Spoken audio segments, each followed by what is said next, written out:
Welcome to episode 1 of I Don't Know. As the saying goes, follow your passion and you'll never work a day in your life. We've all heard the mantra 1,000 times, follow your passion. It's the ultimate advice for graduation speeches, LinkedIn bios, and every self-help book on the shelf. We are told that if we listen to our hearts, the money will follow, the career will flourish, and we will finally be successful. But let's be honest for a second. If the heart is a compass, it's often broken, or at the very least, it's not reading the map. Today, we're going to dismantle the passion myth. We're going to ask the questions nobody wants to ask.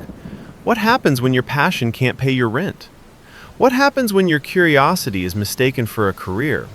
And why does society push this narrative on us like it's a universal truth? Part 1. The anatomy of curiosity versus passion. First, we need to distinguish between curiosity and passion. We often fall in love with the idea of doing something because it feels good in the moment. It's an intellectual itch we want to scratch.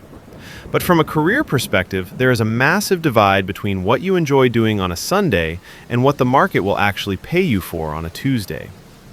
Ask yourself, are you truly passionate about the work, or are you just curious about the result? If you are a coder, do you love the thousands of lines of repetitive, tedious debugging, or do you just love the idea of having an app that makes you rich? Because if you only love the result, you aren't passionate, you're just ambitious. And that's fine, but let's stop calling it passion. Let's talk about the cold, hard numbers. You need to eat. You need a roof over your head. Passion is a luxury good.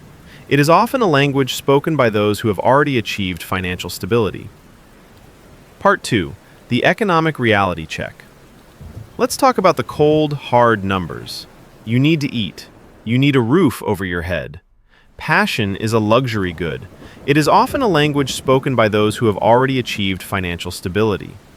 Think critically about your current financial condition. If you pursue a passion that has no market demand, you aren't being noble, you are being short-sighted. We live in an era where we must balance our internal desires with the reality of the environment we inhabit. Are you in an environment that is supportive enough to push you to your limits, or are you just spinning your wheels because someone told you to follow your heart? Part 3. Critical thinking and the rational mind. This is where your rational mind must override your heart. Passion is emotional. Career building is strategic. You have to ask the hard questions. Why do I want this? Why does it have to happen this way? What are the long-term consequences of this decision? If you can't answer those, you are a passenger in your own life. You don't need to stop what you are doing, but you must become an auditor of your own choices. Why does this stress me out? Is this stress worth the outcome? If you are passionate about a craft, can you learn it so well, so technically deep, that you turn that curiosity into an undeniable market value? Ultimately, success isn't just about the what, it's about the how and the why. We've been fed a diet of emotional promises that ignore the reality of human survival. But we aren't just here to survive. In the next episode, we are going to look at the donkey paradox. We're going to discuss why hard work, if misdirected, is just a faster way to burn out, and why a university graduate working hard without strategy is essentially the same as a rural donkey pulling a cart.